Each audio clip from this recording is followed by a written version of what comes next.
সান্দাকফুতে বেড়াতে গিয়ে কালিয়াগঞ্জের 29 বছরের তরতাজা যুবক তন্ময় কুণ্ডুর অকাল মৃত্যুতে শোকের ছায়া। সম্প্রতি উত্তর দিনাজপুর জেলার কালিয়াগঞ্জের 29 বছরের তরতাজা যুবক তন্ময় সান্দাকফুতে বন্ধুদের সাথে বেড়াতে গিয়ে মৃত্যুর মুখে পড়তে হলো। জানা যায় 6 বন্ধু মিলে সান্দাকফুতে যাবার পথে টামলিংয়ে এক রাত কাটিয়ে পরের দিন সান্দাকফুতে যাবার কথা ছিল, কিন্তু হঠাৎ করে তন্ময়ের পেটে ব্যথা ও শ্বাসকষ্ট ভীষণভাবে শুরু হয়। এরপর সেখানে কোনো চিকিৎসার সুযোগ না থাকায় 39 কিলোমিটার নিচে সুখিয়া পুখুরি হাসপাতালে আনা হলে সেখানকার চিকিৎসক তন্ময়কে দেখে মৃত বলে ঘোষণা করেন। এরপর তন্ময়কে দার্জিলিং হাসপাতালে আনা হয়। দার্জিলিং এর পুলিশ সুপার প্রবীণ প্রকাশ জানায়, মঙ্গলবার তন্ময়ের দেহের ময়নাতদন্তের কাজ হয়। মঙ্গলবার তার মরদেহ কালিয়াগঞ্জ শহরে আনলে রাতে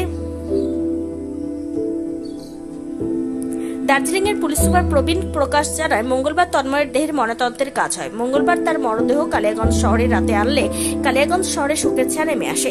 পৌরসভার সামনে তন্ময়ের একটি কম্পিউটারের দোকান ছিল। অত্যন্ত মিষ্টি ব্যবহারের জন্য সবাই তন্ময়কে ভালোবাসত।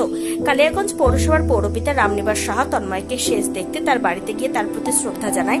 মৃত্যুকালে তন্ময়ের স্ত্রী ও এক সন্তান রেখে যায়।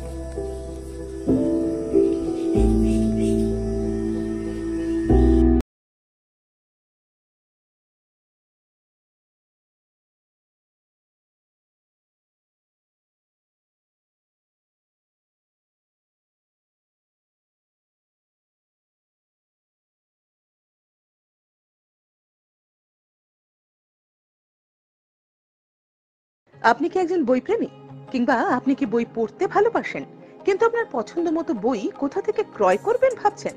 এখন আপনার এলাকায় মীরা পুস্তকালয়ে আপনি পেয়ে যাবেন সমস্ত ধরনের বই।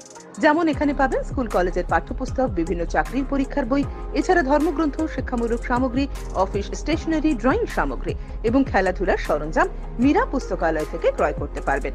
তাহলে আজই যোগাযোগ করুন আমাদের ঠিকানায়, সুকান্ত মোড়, কালিয়াগঞ্জ, উত্তর দিনাজপুর। যোগাযোগের জন্য নম্বর 8945933128।